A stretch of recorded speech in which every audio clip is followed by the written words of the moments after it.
10 days have passed since my return. We celebrated my arrival with a feast. We had a feast in the windowless hut where we were resting. True, there was no vodka or biscuits. But war is war. The surplus food found in the hut was left only for me and my friends. Let the other soldiers starve to death. We warmed our feet in large basins of warm water, or looked for lice, or organized lice runs. But the empty pastime soon became tiresome. We were tired of hearing the same stories 1,000 times. Soon we were seized by indifference, which is so characteristic of soldiers at the front. Nothing surprised us. We had already seen everything. For 10 days we hung around between the trench and the hut where we rested. Every 12 hours we walked 20 kilometers separating the outpost from the ruins of the village. During the day we looked over the empty space that stretched in front of the trench. At night, we could see nothing at a distance of 3 or 4 meters because of the fog. We had not yet really encountered the Russians. Their offensive had not yet gained full strength. Occasionally Soviet tanks appeared. We opened fire. Once they shelled our frozen batteries. When it was quiet, we killed time by looking at the snow stuck to our boots, which became hard as stone during 12 hours of guard duty, and then, when we returned to the hut, softened again. It was strictly forbidden to make fire. The smoke could give away the location of our position. Often Viceroy visited us. I think that he had a special warmth for our detachment. With the veteran he spoke on equal terms, as a man to a man. And we, the youth, listened to their conversations like boys to adults. But we never learned anything positive. Our exhausted troops left Kiev, which remained the center of the battle. We tried to hold the Dnieper, but it was of little use. Both its banks were now in the hands of the Russians. In Nedrigilov, victory was also impossible. Our soldiers faced a choice, either captivity or death. Fortunately, we had to cover only the southern wing of the front. We were in a section where there were no more mountains than on a billiard table. It was difficult to create a strong defense here. On the 12th day after my return, we were attacked by Russian planes. Many soldiers were killed, and in the evening of the same day German units, expelled from Cherkasy, appeared on the horizon. 7 or 8 regiments in rags, hungry, burdened with wounded, descended on us like locusts and began to destroy our supplies. You could easily read in their faces what kind of fighting they had to endure. The soldiers had time to retreat from Kherson and the western bank of the Dnieper. Just then, as if on purpose, winter began to show what it can do. The thermometer fell to -20. On one of the frosty evenings, the enemy reached our positions. We heard the noise of tanks well in advance.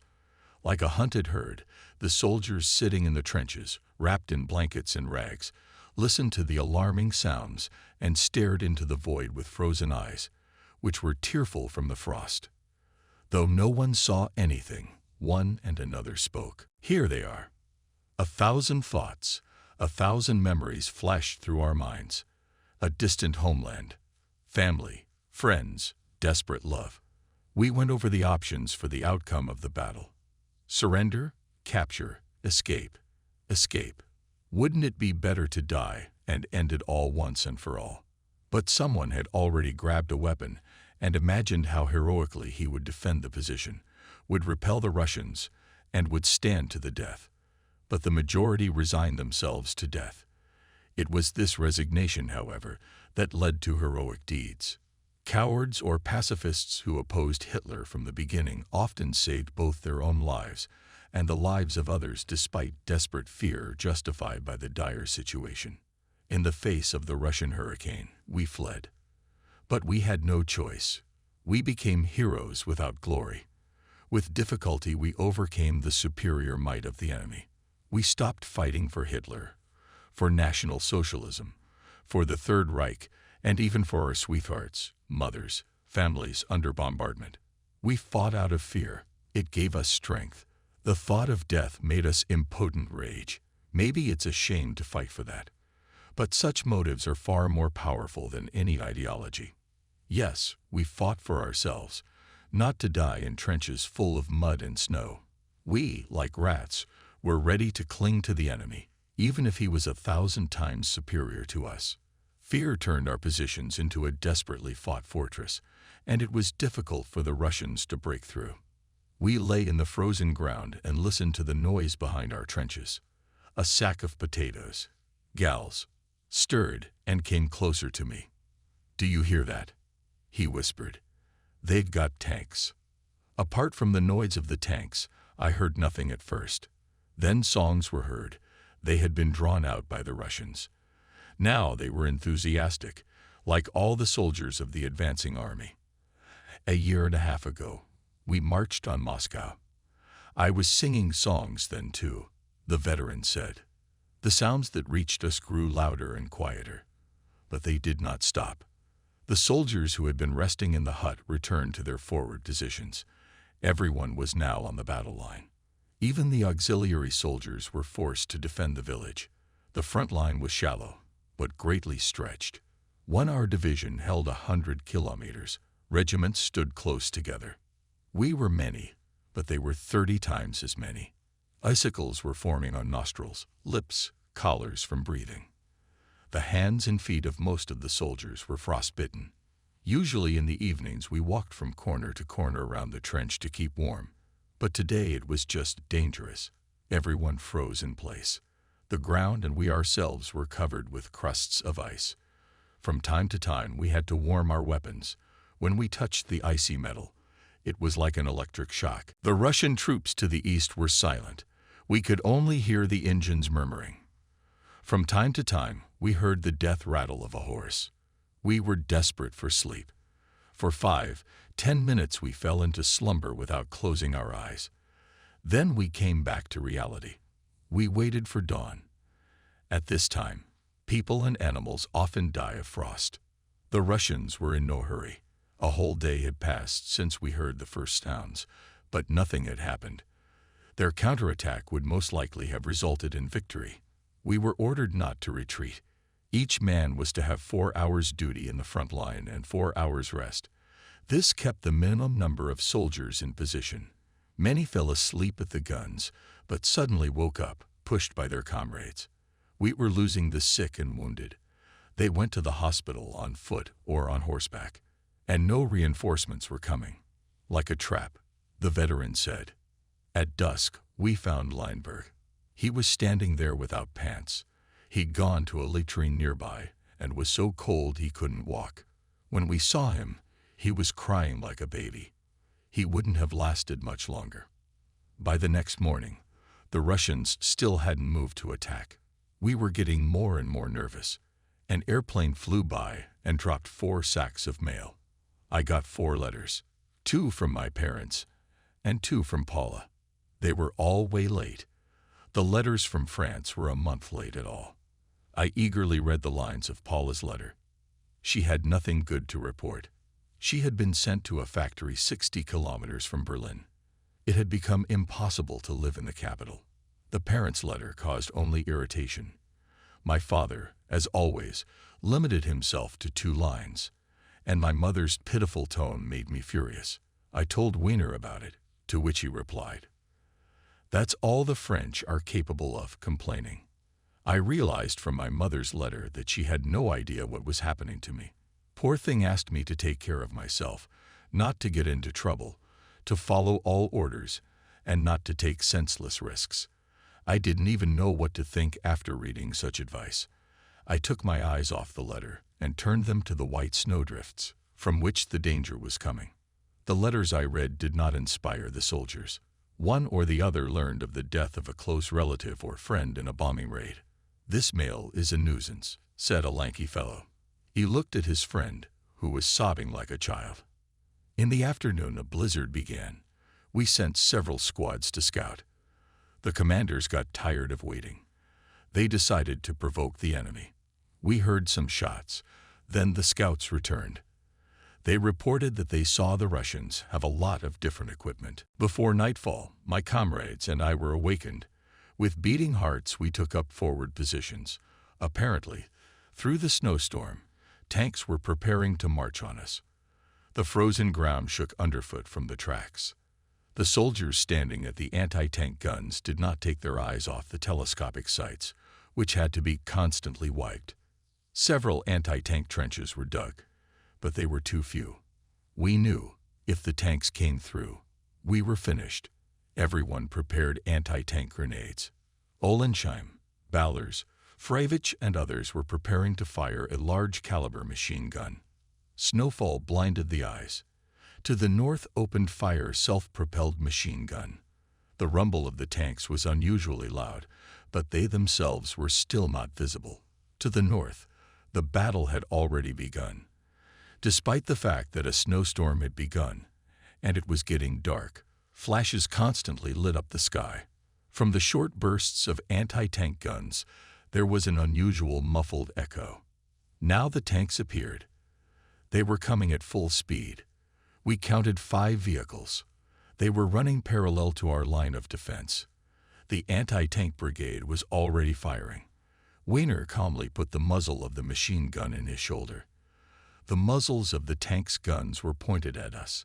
5 shells left traces on the T-34, but the tank was not seriously damaged and was coming straight at us. It had already come to a distance of 10 meters when an anti-tank shell hit the turret. Thick black smoke fell and began to drift on the ground. The hatches opened. We heard screams and groans. Soon, they were drowned out by a powerful explosion. The tank was blown to pieces. The remains of human bodies scattered in all directions. But we didn't shout, "Hurrah!" From our position came only the barking of machine guns. A shell hit the second tank, and smoke billowed from it too. The tape ran through my fingers. We shot the crew of the stopped tank without pity. Now we could breathe easy. All around us fires were blazing. Russian tanks continued to advance. One of them approached our positions and almost reached us. Our hair stood on end. The anti-tank gun was working at maximum speed. In 3 seconds, the soldiers turned the gun, and immediately a shot rang out. The engine of the tank stalled. 2 bright flashes appeared on the right, and there was a huge explosion. Another tank opened fire on our ranks. Lumps of frozen earth flew into the air. I almost did not realize what was happening. Another tank on our right caught fire. "Foss Patron! Glory!" shouted someone. Our guns were firing at the tank that had penetrated our rear. Its engine stopped. Then there was an explosion, and its left side collapsed. But our gaze was fixed on the T-34, whose tracks crushed everyone who fell under them. One of our armored personnel carriers, armed with an anti-tank machine gun, opened fire. And the anti-tank gun crew had a problem. Fravich was wounded, possibly mortally. We opened fire with machine guns on the tank, which, without slowing down, was tearing toward our positions. 2 shells exploded near the armored personnel carrier. The third exploded right in front of us. The enemy tank, which released them, fleeing from pursuit, disappeared in a storm of snow. The Russian offensive, undertaken by the armored forces, smothered. The battle lasted no more than half an hour. The Russians were clearly anxious to test us. Part of the tanks were destroyed or hit. The Russians were defeated, but for their huge armada it meant nothing. For us, despite the lesser damage suffered, the loss of 4 anti-tank guns was a serious problem. For a moment the tension eased. In the trenches the telephones rang. Their superiors demanded a report. The veteran leaned against the wall of the trench and lit a cigarette, even though it was forbidden. To us in the trench came down gals. "They say that Vesraida's dugout was crushed by a T-34, he said, taking a breath. We stared at him, waiting for further news. "Stay here," finally said the veteran. "I'm going to see what's going on there." "Watch out. Don't smoke," warned gals. "Thank you." The veteran put out the cigarette butt and stuffed it into the cuff of his sleeve. Half an hour later, he came back. We had to dig for 10 minutes while Vesraida was extracted, but he and 2 other officers are all right. They only got a few scratches. A liaison soldier died. He must have panicked and tried to go inside. We found his body in the ruins. We were glad our commander was safe. After all, Our survival depended on him being alive. We felt a great affection for him. By the next morning, the snowfall had stopped. On the plain, we could see the skeletons of tanks not completely covered with snow. In the immediate vicinity of our position, there were at least 20 of them. From the fire, some of the machines had acquired a reddish tint. Apparently, the Russians made an attack on our positions in 4 places, along a front of 25 kilometers. One of the attacks came on our position, which was held by 6 companies. The rest of the fighting took place to the north. At 8 o'clock, we returned to the front line. Under the pale, heavy sky, everything stood still. Not a sound was heard. I had never seen such a sky anywhere as I had seen in Russia in winter. The diffused light streaming from above gave an unreal glow to the surroundings. Our overcoats stood out against the white snow. Many had put on all their winter clothes. Overcoat, vest, coat. They moved slowly and clumsily. The winter clothes were not designed for us, and were often torn. From the outside, we could be mistaken for a set of dirty pillows. We felt much less stressed. The remains of Russian tanks gave us a sense of superiority, even though we knew that the enemy had not launched a serious attack. Still, we managed to stand our ground against the enemy's dangerous fighting machines. The fact that the tankers were ordered not to go far came only to the minds of veterans. The youth wanted to believe that it was us who stopped them. The captain personally uncorked several bottles of wine intended for the wounded. In the evening, we had a drinking party in the huts. In our hut, we glorified the anti-tank unit. By the uneven light of 7 or 8 candles, we drank to the health of Ober-Efreienz Lenzen, Kellerman, and Dund. Grenadiers Smellens and Prins took a glass to Captain Vesrida himself, whose left arm was bandaged and whose face was still oozing blood.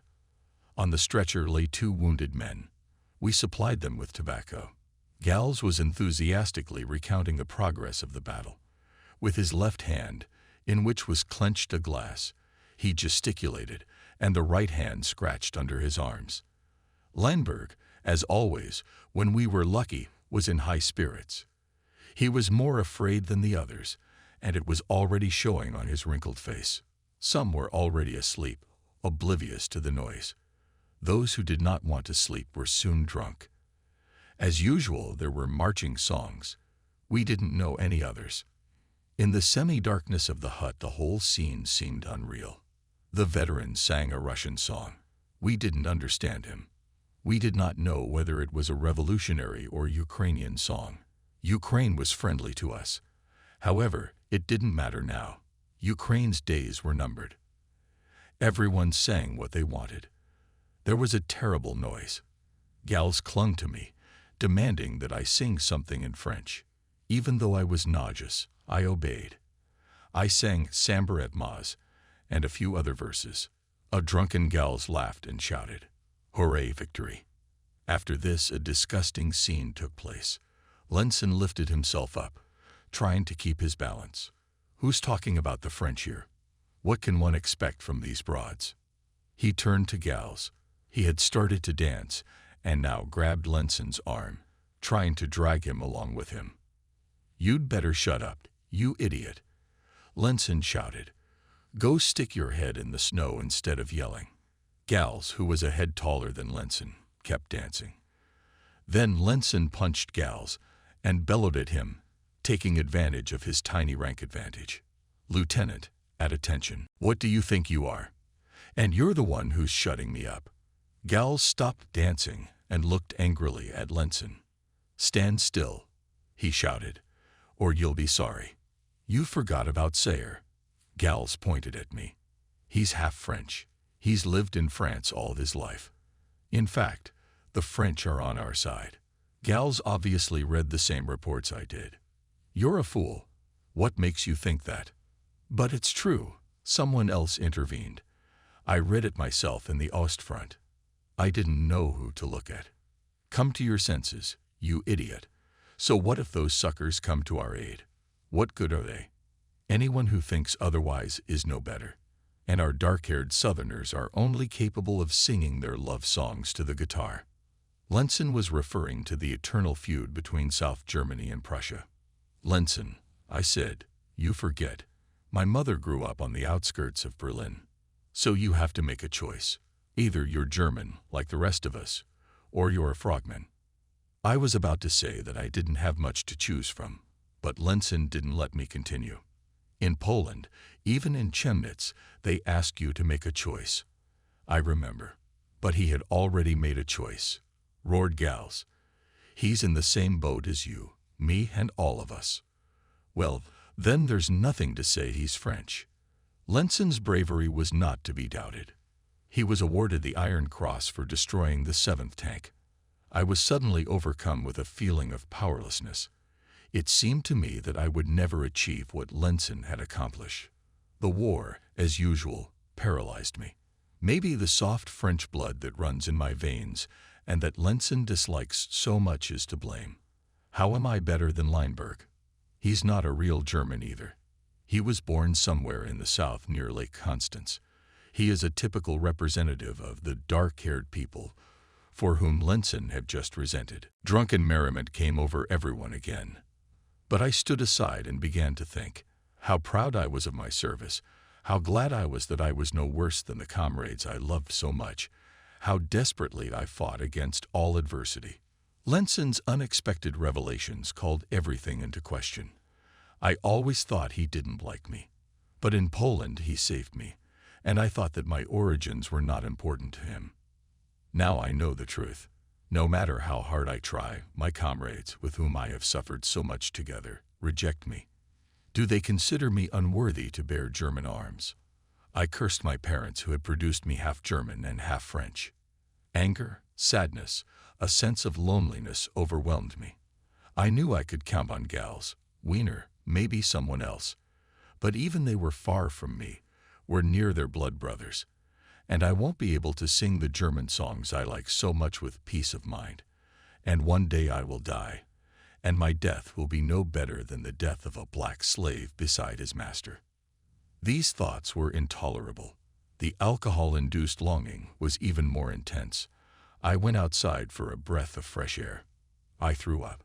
The hangover prevented me from thinking, and back in the hut, I stretched out on the sacks, scratching myself with lice. The next morning the Russian front stirred again. At first we were shelled several times with guns. For several days now the Russians had kept us in a tense state. There was no doubt that they were preparing a powerful offensive, as always taking their time. During the day we received reinforcements, an artillery platoon. We had to dig new trenches, which made the pain in our arms unbearable. In the afternoon we shelled the enemy from large caliber guns. However, the enemy remained suspiciously calm. As soon as it got dark, ammunition-laden platoons left the trenches and began to advance on the snow-covered ground. We made a sortie. In the night there was the boom of machine guns, grenade explosions, the shouts of the Russians, who did not expect a sudden attack, and the murmur of shells. Without giving the Russians a chance to recollect, we, proud of ourselves, went back to our trenches. As a result, we succeeded in provoking the Russians. With dawn, they went on the offensive. As at Belgorod, flames shone across the horizon. We rushed into the trenches, but many fell under fire, having never made it to cover. Once again, we plunged into all the horrors of war.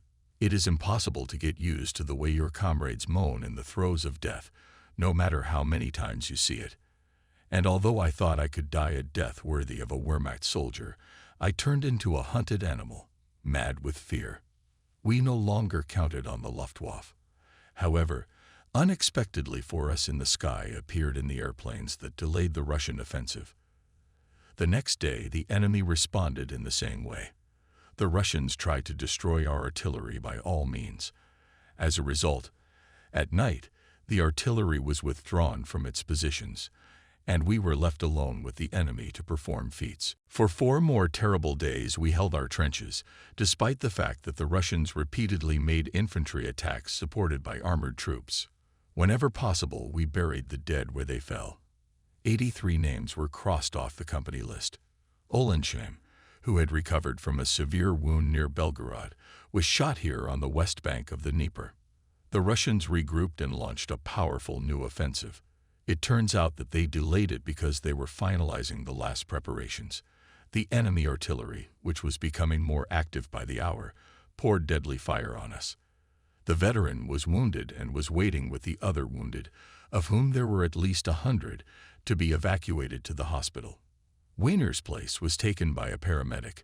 I continued to feed ammunition for the machine gun, but fired from it clearly not as skillful soldier as Weiner. The following night was simply terrible.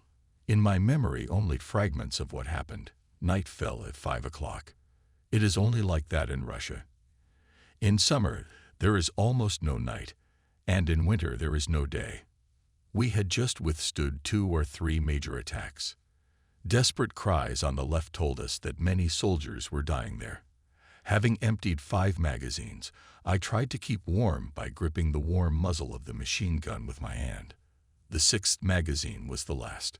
Now we had to wait for a supply of new ammunition. The darkness was cut through relentlessly by the flashes of thousands of Russian shells. The trenches were not too deep, and some positions did not reach at all. We had to crawl several hundred meters through the snow mixed with clods of frozen earth. From time to time, soldiers came to us, jumping from one crater to another. They were bringing shells for a 50mm anti-aircraft gun, but one day they were all hit by a shell. We never heard the screams. A few minutes later, the field officer sent me to the site of the explosion to bring at least a couple of machine gun tapes.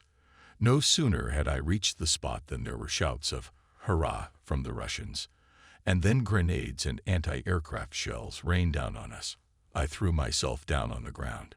Beside me lay the bodies of comrades killed a few minutes ago, and the ammunition I had been sent for was nowhere to be seen. There was the rumble of a tank. Around me, the darkness was cut through by bright flashes and pink and yellow explosions. I opened my mouth wide, as the instructions said, so that I wouldn't catch my breath or burst my eardrums. The ground shook so much that I could no longer tell where was the top and where was the bottom. It seemed to me that in the midst of the general noise, I heard the rumble of the machine gun from which we were firing with Weiner. It occurred to me that I was going crazy. There was no way out. The only thing left to do was to crouch on the ground with my head down and wait for death to approach. On the left lay an overturned anti-aircraft gun, but without ammunition and without a crew. Once again, the intimidating rumble of a tank was heard. The darkness was cut through by the light of a searchlight. The tank had broken through our line of defense and was passing 20 meters from where I was lying. Suddenly, it caught fire. I almost baked in the hot air.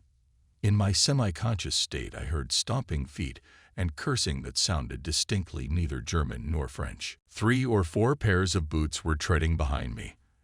Everything happened so quickly that I did not even realize whether I had seen it or whether I had imagined it.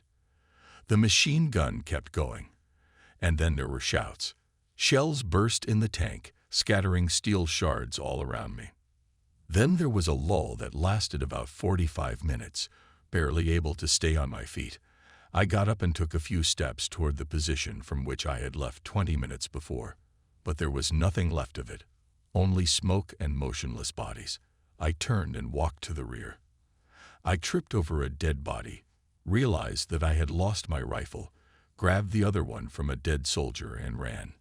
I heard a few shots and quickly climbed into the trench, where 3 soldiers in about the same condition as me were already sitting.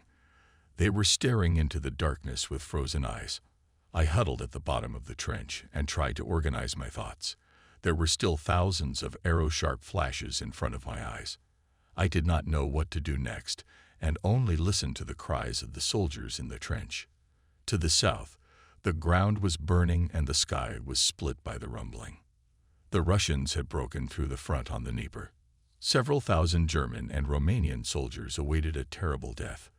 About 20 regiments could not withdraw in time and laid down their arms. Their only reward awaited them, captivity. But for the rest, the war continued. I decided to get out of the trench I had climbed into. Bending down, I ran with all my legs to other positions where soldiers were bandaging their comrade. Someone greeted me. "Sayer, Where did you come from? There was a rumbling sound in my head. I don't know. I don't know anything, I mumbled. Everyone died there. I ran away. Behind us came the sound of an engine, a tractor pulling a heavy anti-tank gun into position. Fatigue acted on us like a drug. We stared stupidly as the enemy ring tightened around us. Then, with desperate cries, praying to God to work a miracle, we threw ourselves at the bottom of the trench and pressed ourselves into the ground. The explosions, which sounded closer and closer each time, reached an extraordinary force. Snow and frozen earth fell on us. Finally, it exploded in our foxhole. We didn't even realize what had happened. We were thrown against the opposite wall. The earth sprinkled. At that moment, feeling the approach of death, I experienced a wild horror and realized that I was going crazy. I was crushed by the earth. I still can't remember what happened without shivering. It is difficult to describe in normal language the feelings that arise when you are buried alive. The dirt covered my face, went down my throat. I felt like I was being doused with something. The more I resisted, the tighter they held me back. Something was pressing on my shoulder. I jerked my head free of the dirt and my helmet, the strap of which was caught in my throat. Desperate thoughts flashed through my mind. In no horrible dream could such a thing be imagined. It was at that moment that I fully realized the meaning of the shouts that I had heard so many times on the battlefield.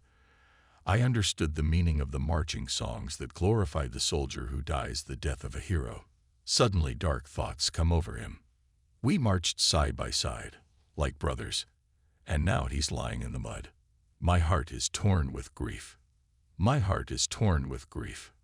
I realize again how hard it is to see a comrade die, almost as hard as dying myself.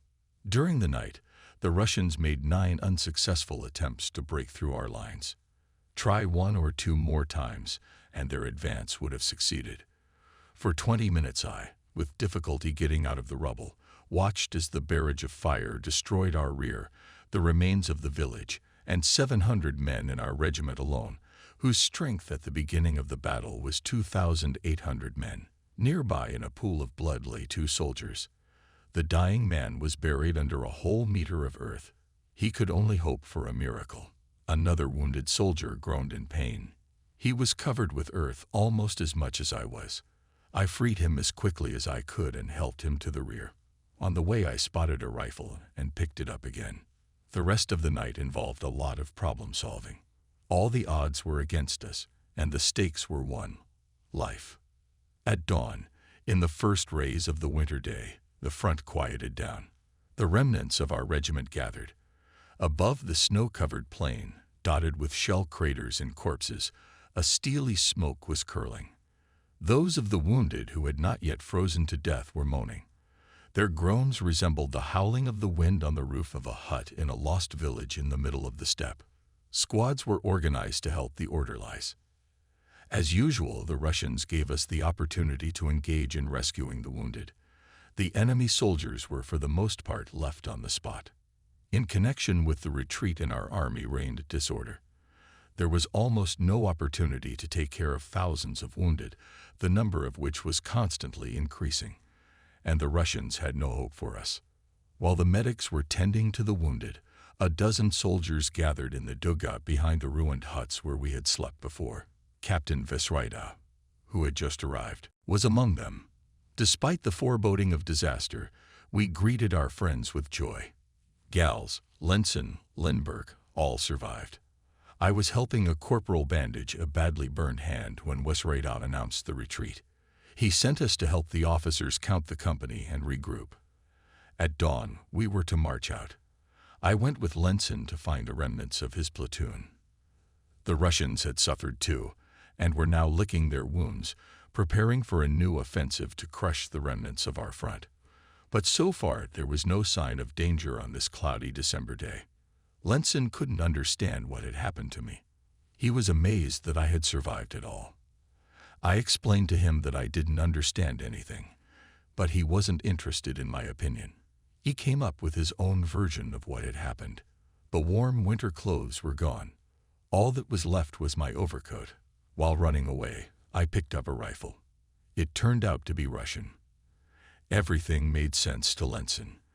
The Russians had attacked the position where I was, but they just didn't see me or thought I was dead.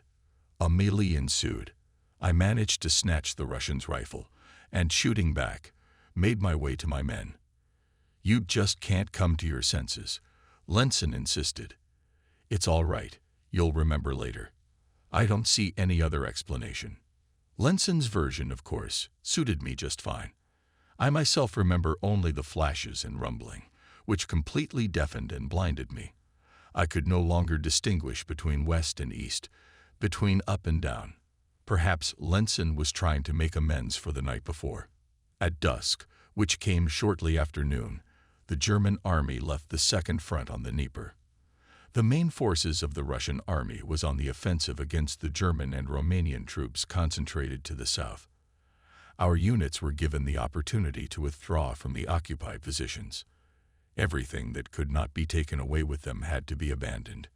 Regiments of the Greater Germany, half of which were on foot, went on the road. We prayed for one thing, that the heavens would at least briefly hold back the deadly rain that the enemy would surely begin to pour on us.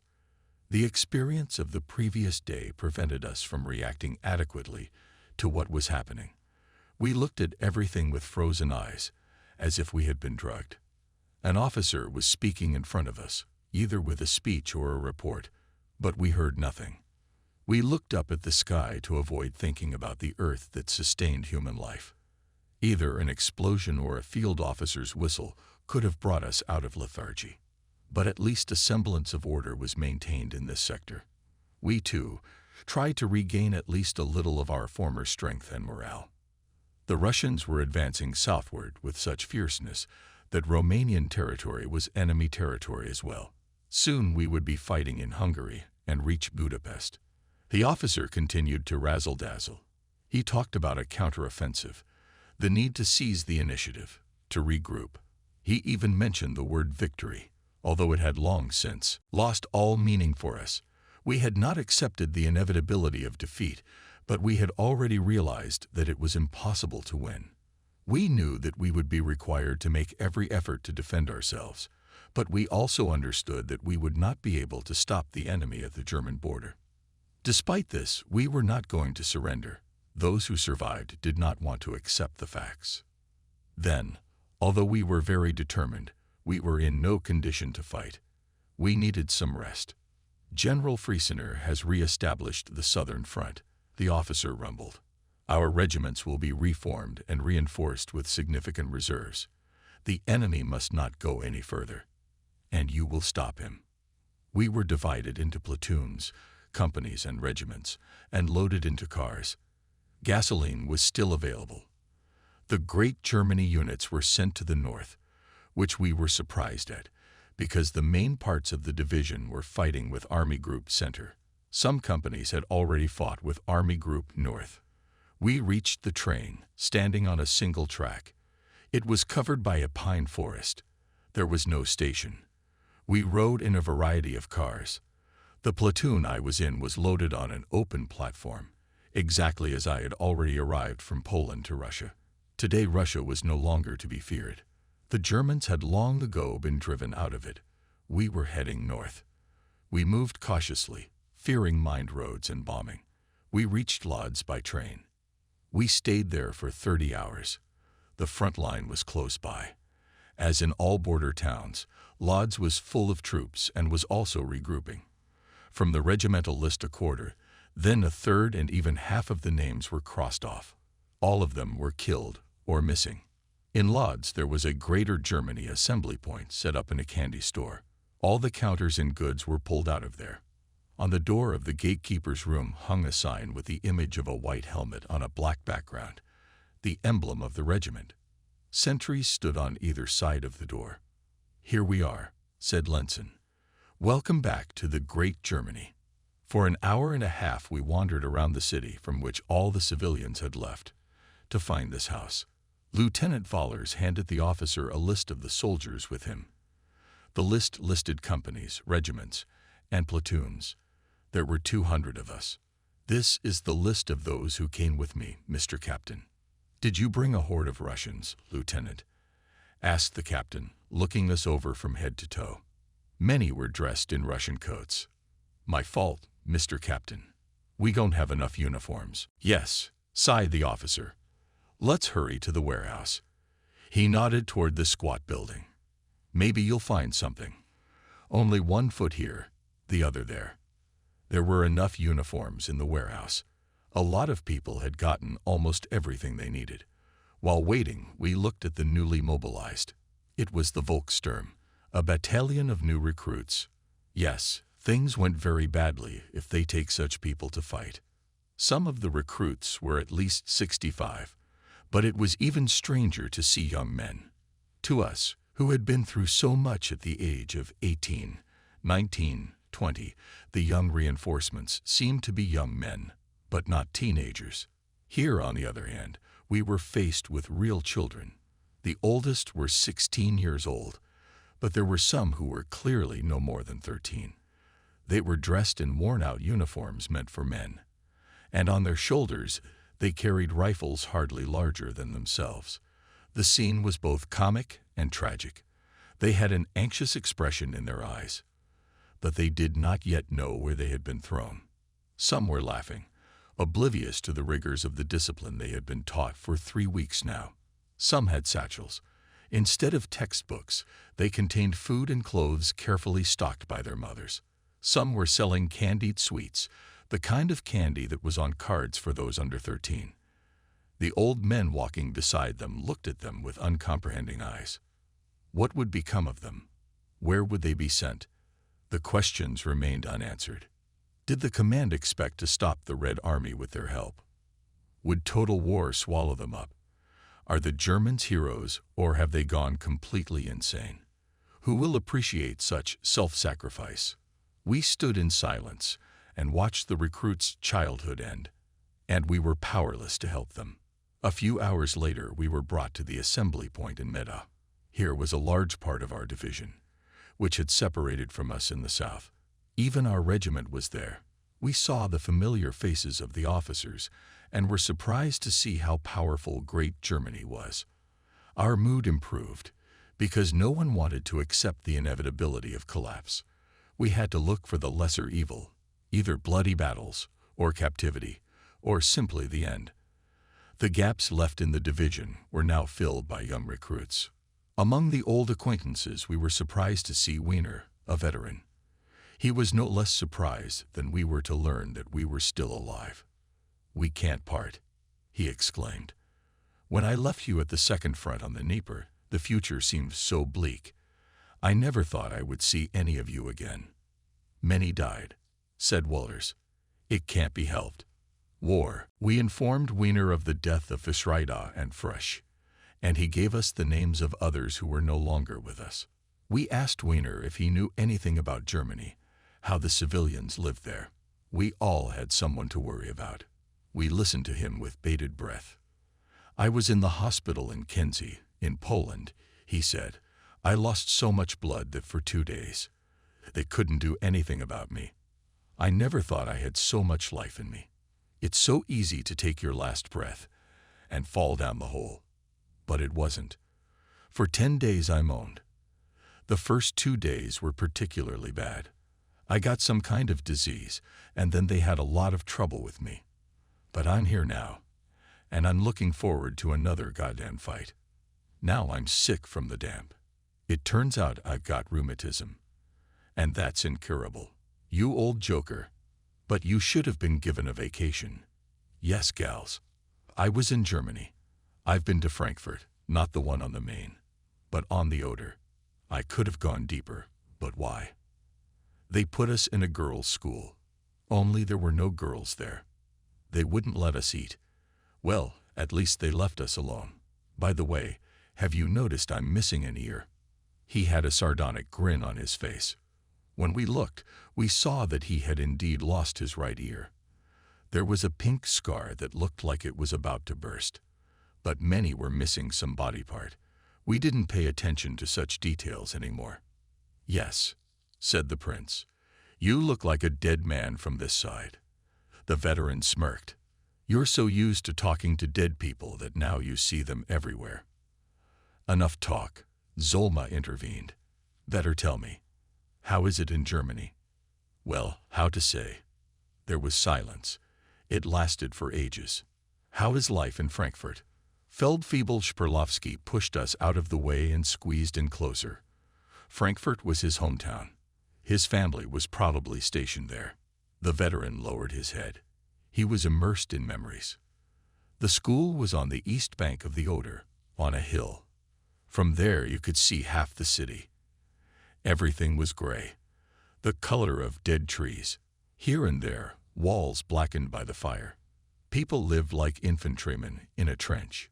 Sperlowski's face twitched. His voice trembled. And our fighters? Artillery.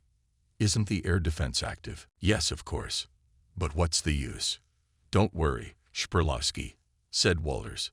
Your family was evacuated long ago. No, shouted Sperlowski. His wife wrote that she was taken for defense work, so she stayed in the city. She has no right to leave. Wiener understood how his words affected us.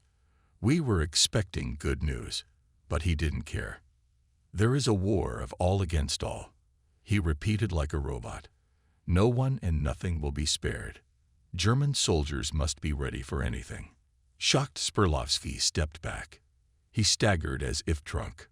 German soldiers must be prepared for everything in this world. After all, we created it ourselves. We are only suited for this world. There's no place for us in any other world. Lenson stood frozen and listened with a stony expression. Is it like that in all cities? He asked. He must have been thinking of his own town. I wouldn't know. The veteran dismissed him. In the war, you can't get away with anything. You know how to lighten the mood. Gals did not hide his annoyance. You wanted to hear the truth, not fairy tales. I felt like I was wading through fog and ruins. I knew I wouldn't survive another disappointment. Of course, my first thought was of Paula. But it had been so long since I had heard from her that I didn't know if I would be able to read her letter if the mail came. So much bad news was reaching me that I had lost the ability to feel it, just like a barrel filled to the brim with rainwater. Bring all the rivers in the world to it, it can't hold more water than it has. Here we are in the third winter of war, and the older ones, the fifth or even the sixth, and back on the road again. At night we drove without light, fearing Russian airplanes, which occupied bases in Poland. They were especially active during the day. We passed through Prussia, Lithuania, Courland, where the remnants of several German divisions continued to fight. In the darkness and fog we could see streams of people making their way on foot. At first we took them for infantrymen, but soon realized that we were facing civilians. We could easily imagine their condition. We crossed the Prussian border. We reached the homeland of Lenson and Smellens. Lenson stood up and peered over the railroad car fence. The others were not too interested in the landscape. It wasn't much different from the Polish landscape. Only there were more ponds, but everywhere else was just forest. I wish you were here at Christmas. Lenson sighed and smiled. Now it is impossible to appreciate the beauty of this place. But the beauty didn't interest us too much. Lenson spoke again. Wake up, you're in Germany, he exclaimed. Think how long you have waited for this moment. In East Germany, Weiner remarked, almost at the front. I don't know if you realize where we're going. I have a compass. We're heading northeast, and that's not good enough. Lenson even blushed with rage. You suckers. That's the kind of defeatists we suffer from. Underneath it all, you've already lost the war. You're just forced to fight, so you fight. Shut up, there were 5 or 6 voices. If they want us to win the war, they can treat us like normal soldiers. All you guys can do is cry. I don't see anything else. From Voronezh on, the war was already lost for you. Why, isn't it? Gals asked. You still have to fight. I tell you that. You have no choice. There is no way out.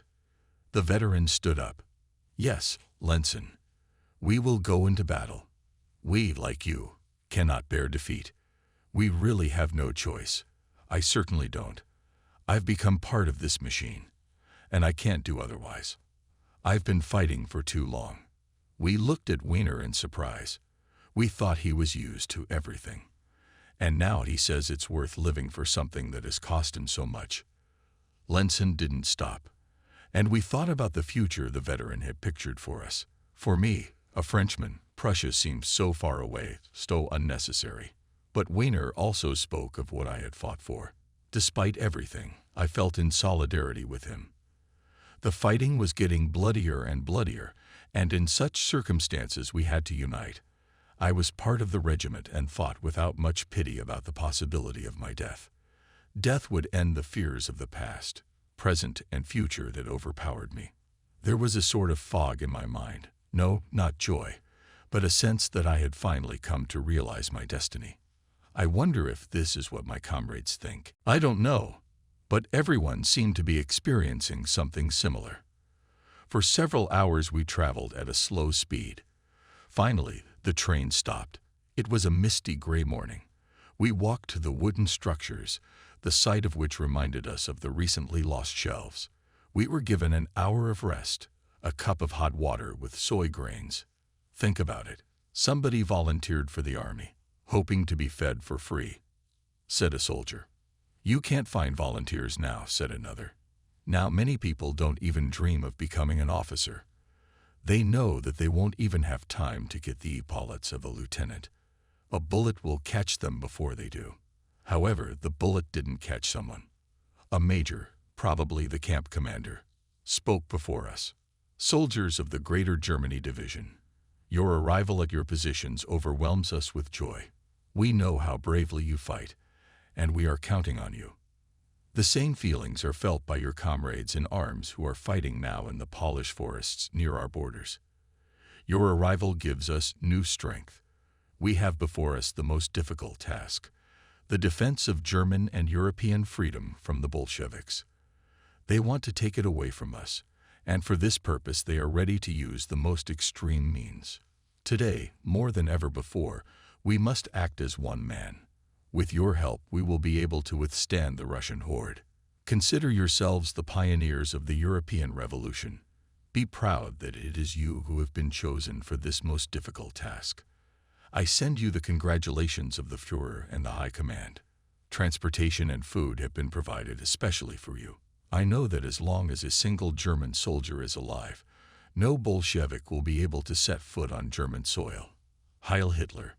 We looked at the elegant officer in silence. That's what it turns out. We are so needed. Heil Hitler. Feldfebel realized that we were not going to respond in the prescribed manner and repeated the call. Heil Hitler rang out our throats. Either I'm crazy, said Kellerman to himself, or he hopes that we will raise his morale. Shay, said the prince. We were about to hear another speech. This time the captain spoke. I have the honor, he said, to take command of 2/3 of your regiment. Under my command you will go into battle. We understood what we were going to do, but we kept silent. The entire division will fight in the northern area.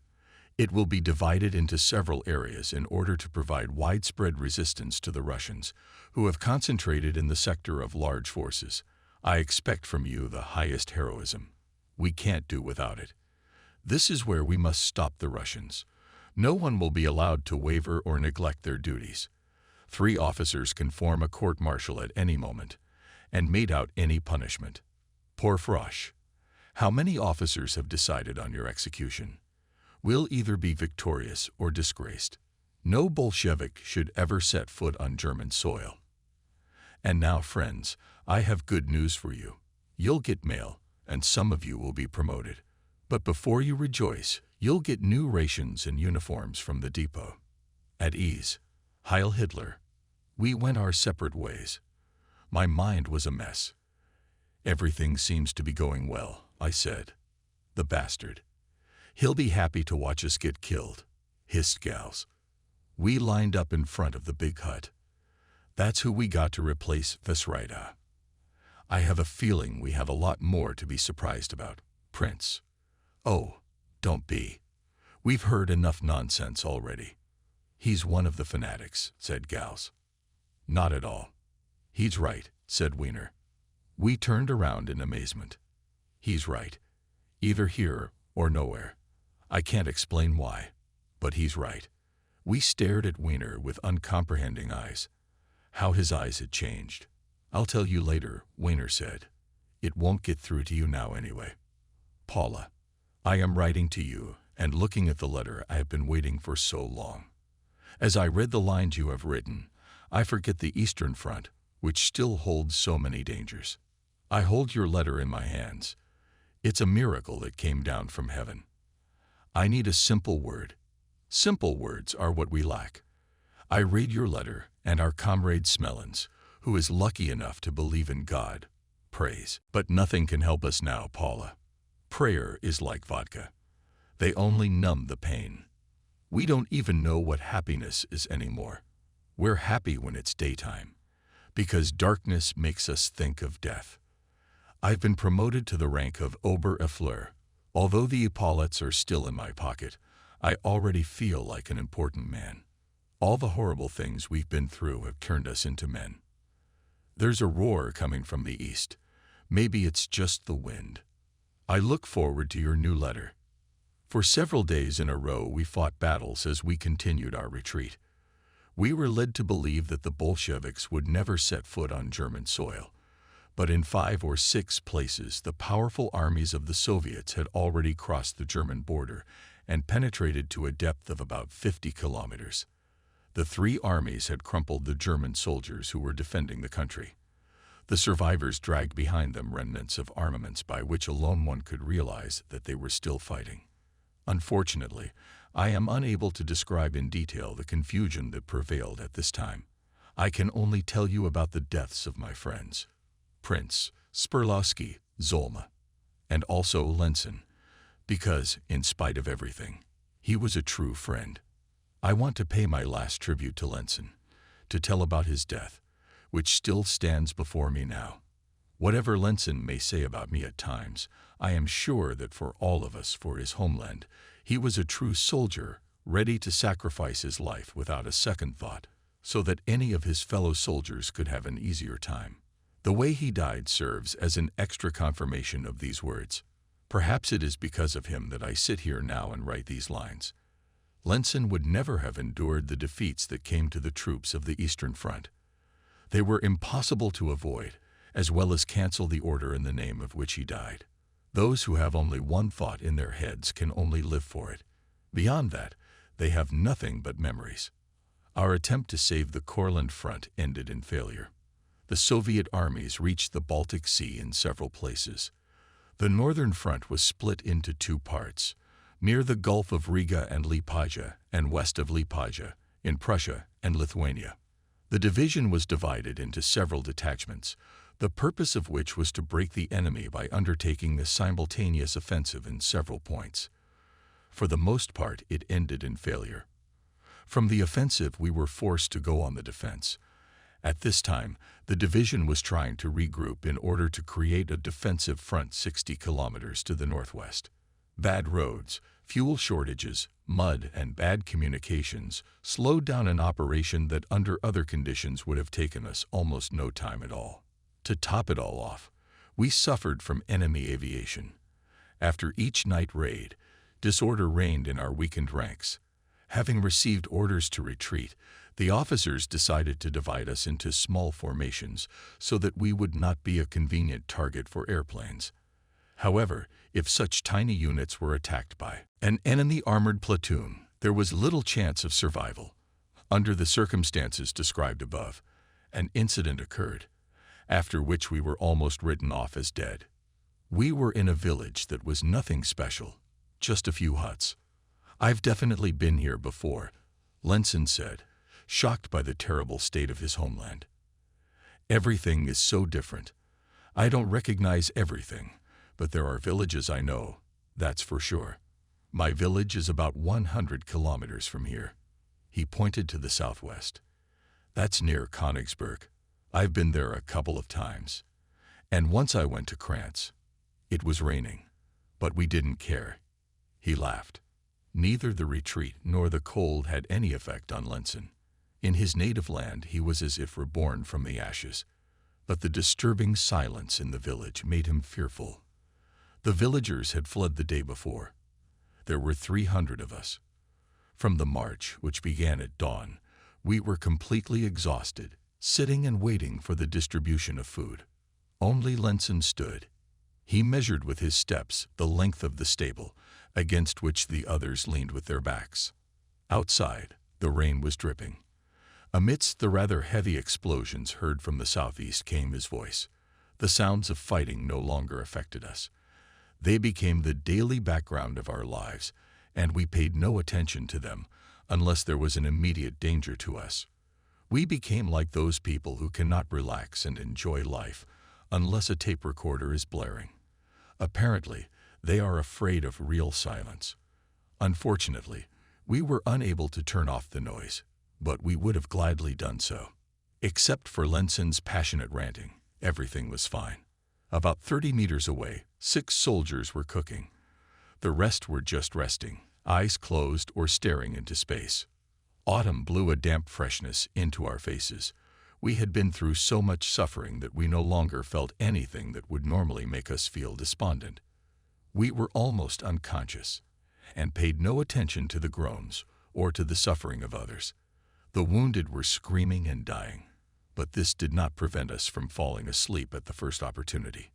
We were given food, sausages with soy puree sealed in cellophane, 1 for 2.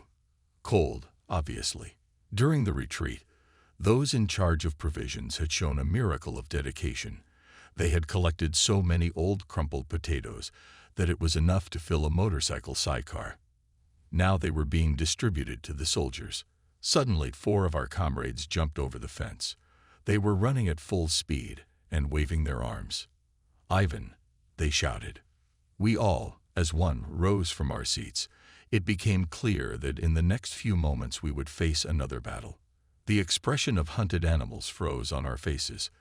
Those who had already had their portion of potatoes swallowed them. Lieutenant Fallers joined us. His field radio, which he always kept close by, was transmitting an alarm. But we did not know the strength of the enemy. In a hurry, we put out patrols to see if we should resist or get away. 6 soldiers, those who were close to Wohlers, were sent outside the camp. One of them was me. 2 other companies were sent in other directions. Like everyone else, I was not so lucky.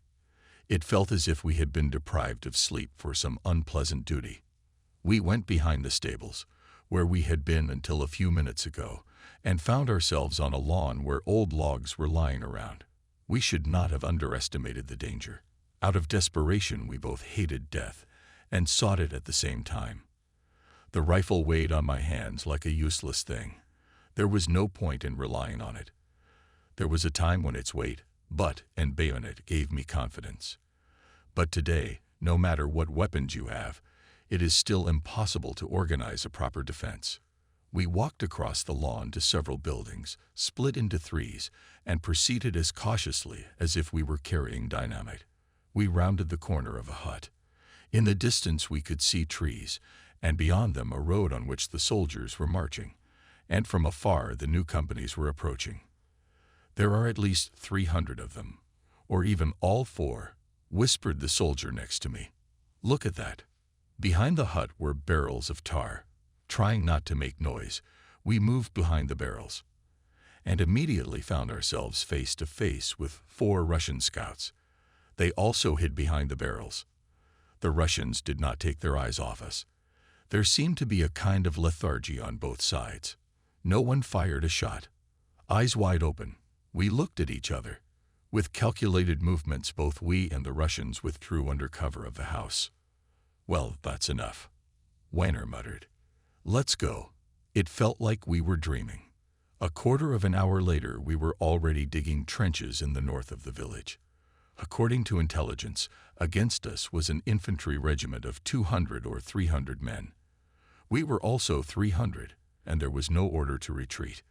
One after another hours of tense waiting flowed by. We were accustomed to the Russians being slow, but we knew very well what a fierce attack we were facing. Toward evening, the Russians cautiously, taking advantage of the twilight, approached the huts. Now their infantrymen were not eager to rush headlong into battle, as at Belgorod or on the Dnieper. The Soviet High Command ordered them to abandon senseless heroism. Despite the desire for revenge and to capture German cities as soon as possible, the Russians realized that resistance would be desperate. They pinned great hopes on tanks and aircraft, believing that they would more quickly finish off our small, poorly armed formations. On the German side, too, it was now rare to see soldiers going into senseless attacks to battle cries. The Bolsheviks also fought European style, using techniques adopted from us. However, we were not relieved. Our platoon opened fire on a Russian patrol approaching us. We left the anti-aircraft guns for later. There were not enough shells. It was the first clash. To those accustomed to firestorms, it seemed insignificant. If something like this had happened anywhere in Paris, an entire city district would have been depopulated, and the newspapers would have made mind-boggling headlines. Every time has its own laws.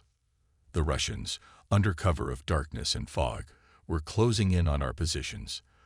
The thought that they were about to appear in front of us made me homesick. What if this evening was the last in our lives? 2,000 kilometers traveled, blood and fear. Everything will come to a final end. Tonight might be the last night. We didn't know what to hope for. But the night passed quietly. From time to time, lights flashed. The Russians weren't in too much of a hurry. They watched us, and we watched them. I even managed to pine. Although we had to guard continuously, many others also slept. Only the frost prevented us from resting properly. The dawn came. And then heaven and earth trembled. Usually the rain muffled the sounds, but now we could clearly distinguish the movement of many tanks. The Russian infantry was calmly waiting for our destruction. We knew we were powerless against the tanks. We have no anti-tank guns, and grenades will not stop such a mass of tanks. My hair stood on end. We, as usual, in a hurry began to prepare for retreat. The motorcyclists were transmitting orders from the command. The guns were dragged on their arms. We could not let the Russians hear the noise of the engines. The company withdrew in a silence worthy of being depicted in a Hollywood movie about Indians. Only the cover soldiers remained, 3 platoons of 10 men each. The soldiers were given 2 anti-tank mines each. There were 2 soldiers in my platoon, Smellens and a kid specially trained to handle anti-tank mines. They were covered by me, Lindbergh, and 2 others of ours. For the first time I was appointed commander. I was given responsibility for the lives of 5 comrades. In the 2nd platoon, anti-tank mines had to put Lenson. Each platoon had an anti-aircraft gun, a heavy, clumsy one. There were only 18 shells for all of them. With the best of luck, we could stop 18 of the 60 to 80 tanks that were approaching us. Realizing the hopelessness of our situation, we froze with fear. Lieutenant Vollers encouraged us. When 5 or 6 tanks catch fire, he said, it will demoralize the Russians, and in 24 hours we will return to the company. But no assurances could distract us from the simplest arithmetic calculations. Today, on this cursed day, it would seem, it would be our turn. Our platoon listened to the last orders of the commanders, and the rest of the company followed us in silence. The rumbling of the tanks did not stop. Next to the veteran, I spotted Gals and went to shake their hands one last time. Deciding to give Gals something as a souvenir to send to my family, I searched my pockets, but found nothing. I had to limit myself to a wry grin. Vollers was gone. The squad split up. I was left alone with my platoon and my buddy Lindbergh's platoon. However, it was impossible to rely on such a friend. He all turned white with fear. I myself was also too young for the task assigned to me. Threw a quick glance at my subordinates. They were looking to the south, where the sound had come from. Lenson shouted something and pointed to a group of 4 or 5 buildings, probably a farm. We ran after him. The 3rd platoon began to look for cover on the road. The wind was getting stronger. It was snowing. The Russians began shelling the positions we had just left. Houses in a village about a kilometer away from us went up in flames. In a hurry, I sent 2 men to a position near the roots of uprooted trees. They began to dig a trench to protect themselves. We sought shelter nearby. The young, explosive soldier was fearless and determined. Leinberg and his partner rushed into a house 100 meters to the left. The Russians continued to pound the village. We were lucky to get away in time. We listened to the tanks slowly creeping toward us. It's so hard to wait for the battle to begin. The past flashed through my mind with devilish speed. I remembered my childhood, and the war in Paula, and all I had to do. My duty hung upon me, but there was too little time left to fulfill it. We were torn by the opposite urge, to flee or to throw ourselves into danger. No Bolshevik will be allowed to set foot on German soil. But here they are, here, and there are thousands of them. And we called to stop them, are only 18 young men waiting for the miracle that will save them. But now the Russians are here. There were only 10 of them so far. They were coming along the road guarded by our 3rd platoon. Our soldiers did their duty, and we supported them, obeying the dictates of the heart. The first tank was stopped 20 meters from the location of the 3rd platoon. It was hit by a shell. The other cars began slow maneuvers. I shouted, "They're coming." The tankers decided to take our anti-tank platoon by fright. They knew what a terrible impression the mere sight of armored monsters makes. Often only that was enough to decide the outcome of a battle. But the 2nd tank suffered the same fate as the 1st. The 3rd fell back, reached the German positions, and broke the resistance of the platoon. With all their legs, the soldiers rushed away. They tried to hide in the woods, began to climb the hill, but the tank chased them literally on their heels. There was no one left alive. On the road, which an hour ago went infantry, now, rumbling, were advancing 10 or 12 tanks. But they were still too far away, and it was pointless to expect that we could stop them. 5 more tanks appeared. They were coming straight at the farm, ahead of which Lenson's platoon was entrenched. Lenson and his 2nd number opened fire on the tanks. Those were coming at a distance of 25 meters. They managed to hit 2 tanks. Explosions rumbled in the valley. The 3rd tank passed the wreckage of the first 2 and moved straight at us. Lenson's guys fired a 3rd shot. They didn't hit the tank, but they almost killed us. In the hut that was next to it, a fire went up. The explosion almost buried us alive. For a minute we were deaf. 3 tanks continued to move towards the farm, continuously shelling it. The crew must have decided that that was where our defenses were concentrated. Although they were out of range of our guns, we opened fire anyway. Smellens fired at the tank, which was 200 meters away, and almost hit. The shell touched the ground, bounced, but never exploded. We wanted to draw attention to ourselves. And we succeeded. 1 tank came straight at us without stopping firing. I heard my soldiers screaming. They looked in horror at the huge machine that was crushing the wreckage of the house. But the tank suddenly stopped, turned, and went back onto the road. And a little farther on, the Battle of David and Goliath continued. Lenson's squad was fighting 4 tanks that were firing all their guns. We heard Lenson's anti-aircraft gun fire its last shot. The tank closest to them spun and rammed the tank ahead of them. Amidst the smoke and fire, horrible screams were heard. Just above the trench where Lenson and his aide had taken shelter, a tank passed, spun around, and was gone. So Lenson died, as he had wanted, on the land of Prussia. For us, the nightmare continued. Although the tanks left, the infantry followed them. My comrade and I took cover in a trench, the other 2 behind tree roots. What had happened to Lindbergh and the 6th soldier? Obviously, I concluded, they died under the ruins of a building destroyed by the tank. And where are the remnants of Lenson's platoon? Maybe they, too, lay under the ruins of the farmhouse. All sorts of thoughts were running through my head. We are likely to be spotted on the gray soil, on which any silhouette stands out sharply. We could run into the pine forest. It is on the left, 300 meters away. But that would mean to be left without any cover. The Russians would spot me before I could get 10 meters away. There was a lot of smoke, but I could hardly escape behind it. I thought only of myself and realized that I had fallen into a trap from which there was no way out. I was so sure of it that I ordered the soldier lying next to me to shoot me. He had the same thought, and stared fearfully into my face. "No way," he said. "No way. You better kill me. Please." The situation was tragicomic. We looked at each other with resentment and tried to shift the responsibility onto the other. "We're going to die anyway, you bastard," I shouted. "Shoot me. That's an order." "No, no, I can't," he cried out in tears. "What, you're afraid to be alone?" "Yes." "Aren't you afraid? Don't you realize there's no other way out?" From the north, already behind us, we heard the sounds of fighting. "The Russians must have overtaken our company," I said.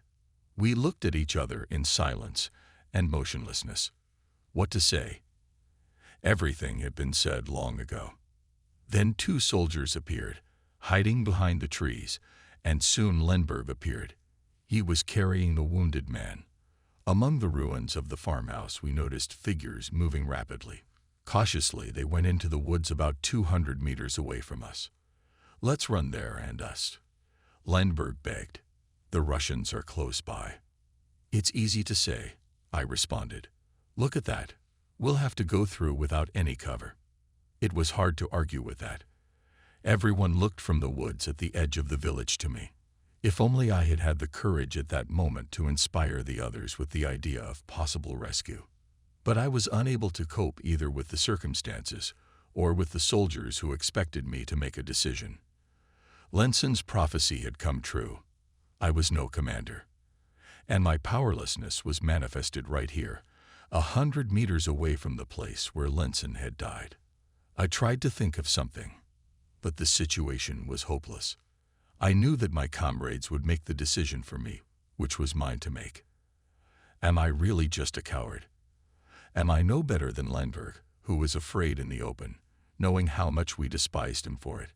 I cursed my life, which had become a series of nightmares. On that day, at the decisive moment, I had lost my nerve.